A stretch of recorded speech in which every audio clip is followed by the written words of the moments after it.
Okay, let's picture this. A nation just bathed in sunshine, Yeah. right? It's got this amazing natural advantage, and it's telling the world, we want to be a leader in clean energy. Yeah, sounds ideal. Exactly.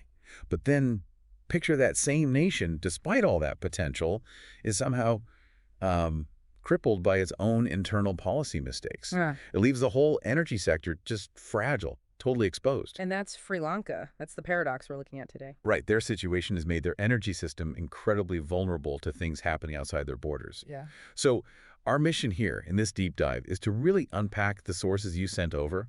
We want to understand how Sri Lanka's own domestic policy mess-ups have basically magnified its vulnerability, especially with geopolitical tensions heating up, in the Middle East. And then, importantly, explore what the recommended path forward is. How can they actually build a resilient energy future? Yeah, a critical question. So let's start with what Sri Lanka actually has going for it, because it's pretty remarkable, this incredible natural gift of sunshine.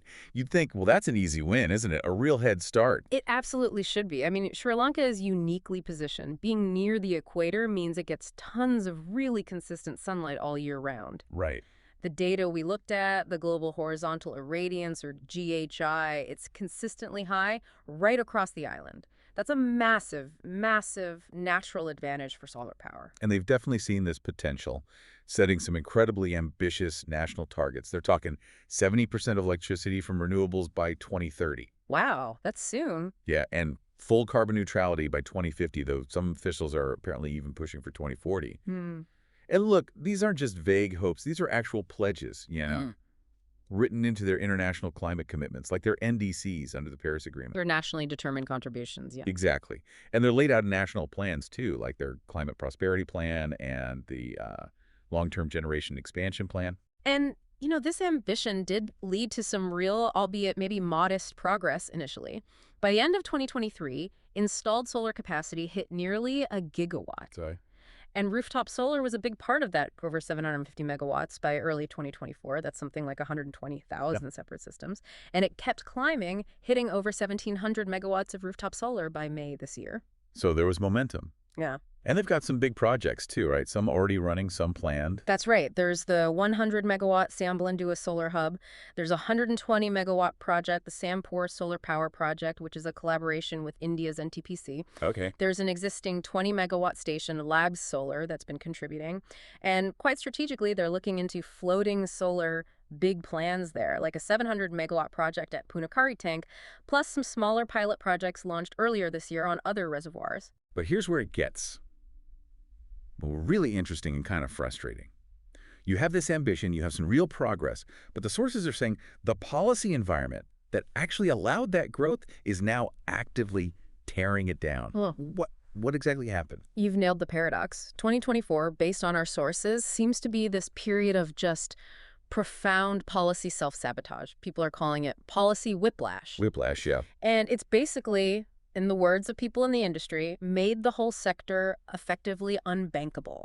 It's quite shocking how it unfolded. First, they just suddenly scrapped the Net++ scheme. Okay, what was that?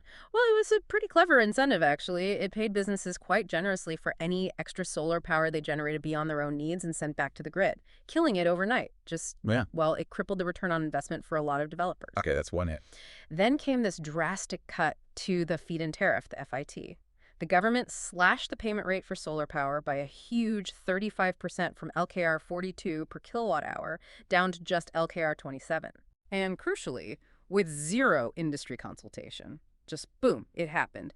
This wasn't just a trim. It sent shockwaves, genuine shockwaves, through the investor community. And now there's talk of even more cuts next year, maybe down to LKR 19 or even 15. 15, that's incredibly low compared to where it was. It is, but maybe the most damaging move, the one that really broke trust, was this unprecedented retroactive tariff recalculation last October. Retroactive? How does that even work? Exactly. The government literally went back, recalculated tariffs for previous periods, and then demanded refunds from developers saying they'd been overpaid. You're kidding. They broke signed contracts. Fundamentally violated signed contracts. It sparked outrage, naturally. Lots of threats of legal action. One legal advisor for international firms called it an alarming precedent. And then, to top it all off, early this year, they got rid of the variable tariff mechanism. What did that do? That mechanism used to shield investors a bit from currency swings and interest rate changes. Removing it just left them completely exposed to Sri Lanka's macroeconomic instability. Okay, so you paint a picture of just chaos, really. Rapid, damaging changes. What's the immediate fallout? What are the biggest consequences right now? Well, the cumulative impact is pretty devastating. Investor confidence severely eroded. That's the big one. We're talking over 300 million US dollars worth of major renewable projects just paused or completely shelved. Wow. Yeah. And think about the livelihoods of maybe 60,000 workers in the solar sector are now threatened. Plus, this backsliding directly caused fossil fuel imports to jump 12% last year, Reversing progress. completely reversing earlier gains, and it puts crucial international support at risk. The World Bank actually warned Sri Lanka point blank they could lose access to $1.2 billion in climate finance if they don't fix these policies. And yet, you mentioned something earlier that sounds almost unbelievable. While they're doing all this damage to solar, what about fossil fuels? This is what's truly staggering. While gutting the economics of clean solar, the government was reportedly prepping a power purchase agreement, a PPA, for a diesel power plant at LKR 72 per kilowatt hour. 72 compared to what was the old solar rate, 42, Yeah. and the new one, 27. Exactly, 72. Nearly 3 times the national average cost of electricity, and more than double the old viable solar FIT they just scrapped.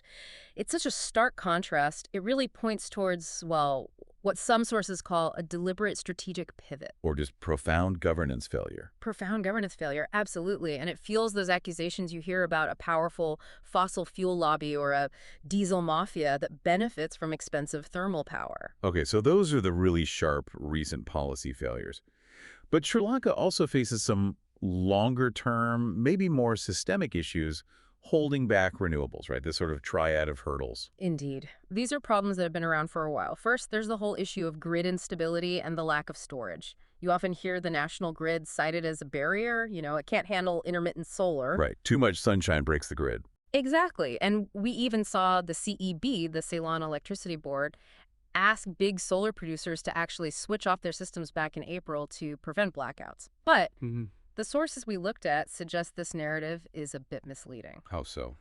The instability isn't really because there's too much renewable energy. It's because there hasn't been enough investment in modernizing the grid and, crucially, in energy storage, particularly battery energy storage systems, BESS.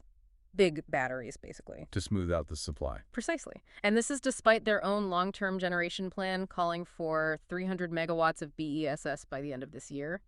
There was even a blackout early this year that got blamed on solar, but it turns out it was actually a conventional hydropower plant that failed. Interesting. So the grid issue is kind of an excuse? It's often used, it seems, as a convenient excuse to keep buying expensive power from fossil fuel plants. Okay, what's the second hurdle? The financing conundrum. Sri Lanka's whole macroeconomic situation is precarious. They defaulted on debt recently. National debt was close to 100% of GDP late last year. Yeah, huge numbers. It just severely limits their ability to fund the green transition themselves. The central bank reckons they need over 10 billion US dollars by 2030 just for their climate goals.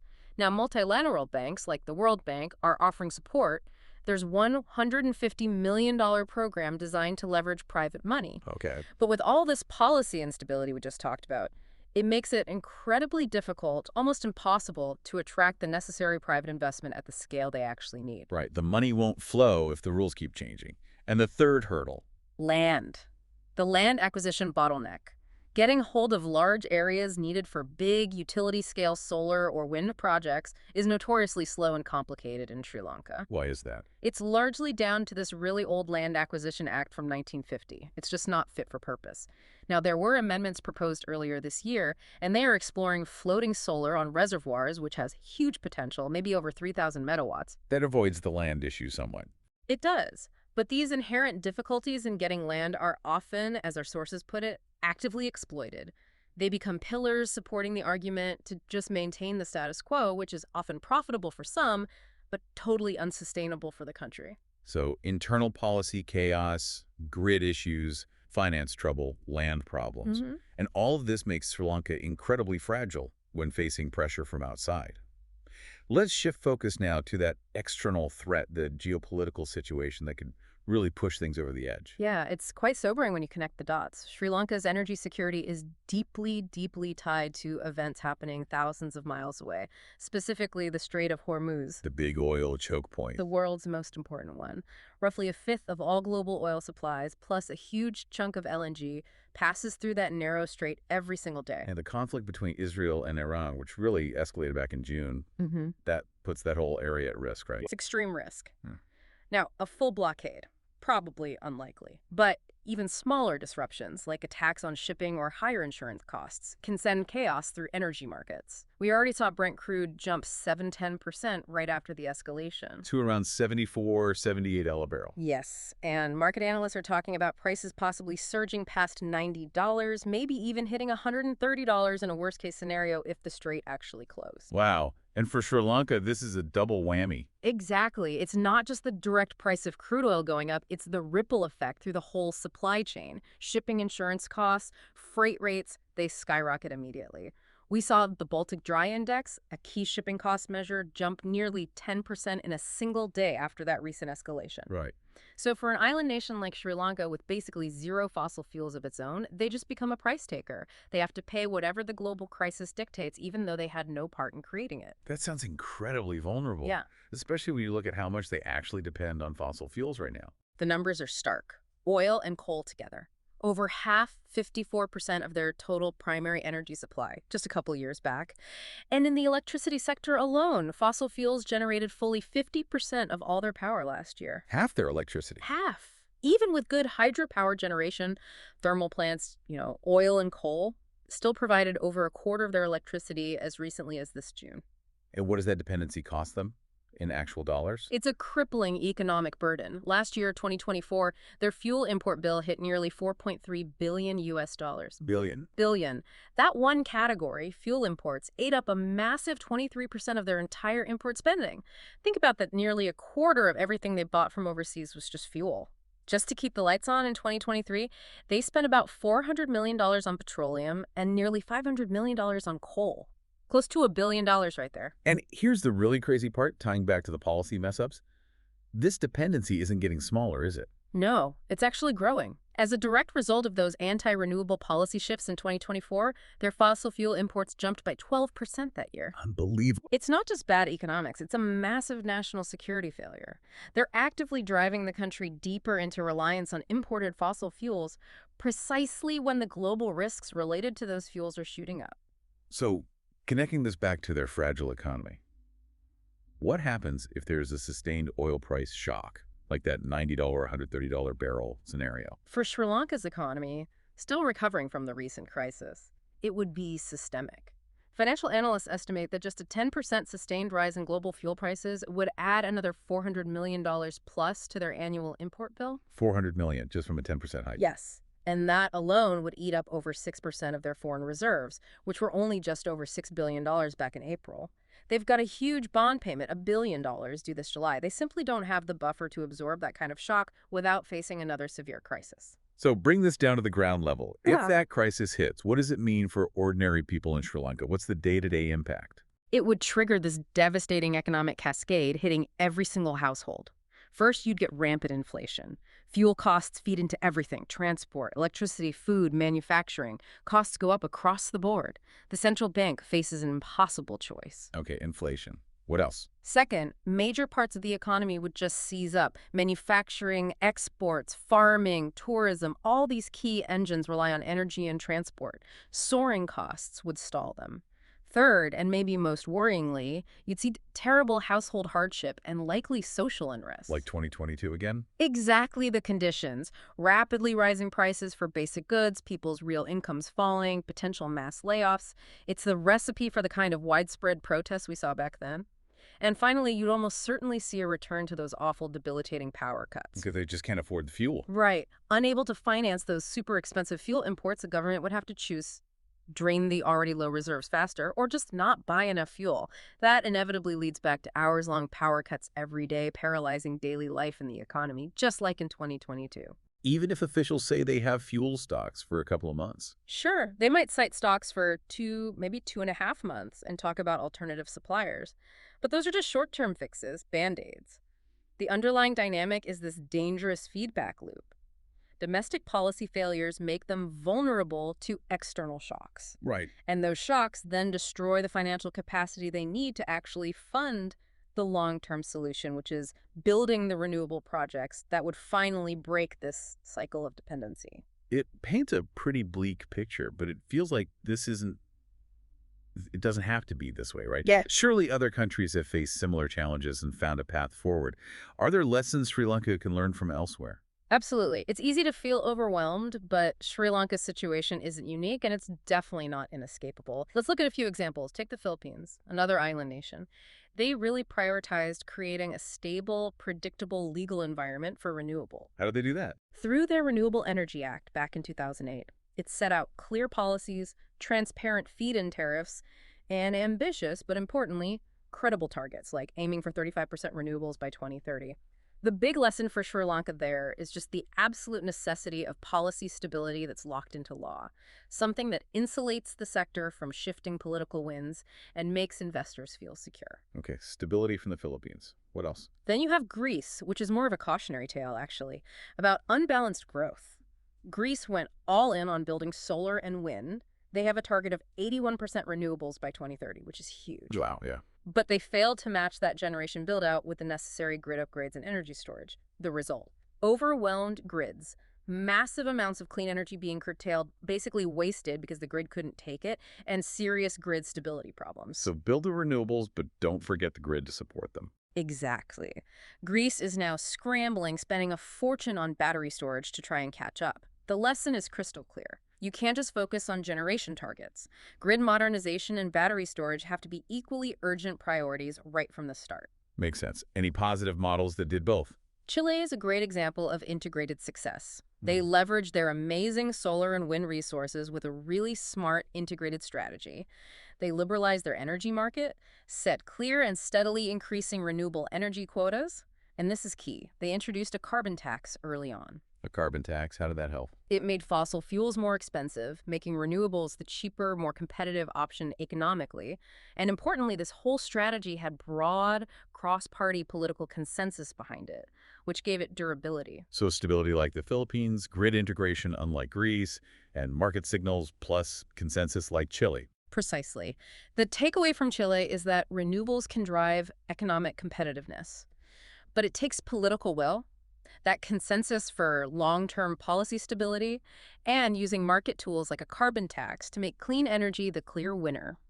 Okay, so putting those lessons together, stability, holistic planning, including the grid, political consensus, smart market policies, it really points towards a clear blueprint for Sri Lanka, doesn't it? A way to build that resilience. It does. We can basically outline a multi-stage, disciplined reform agenda.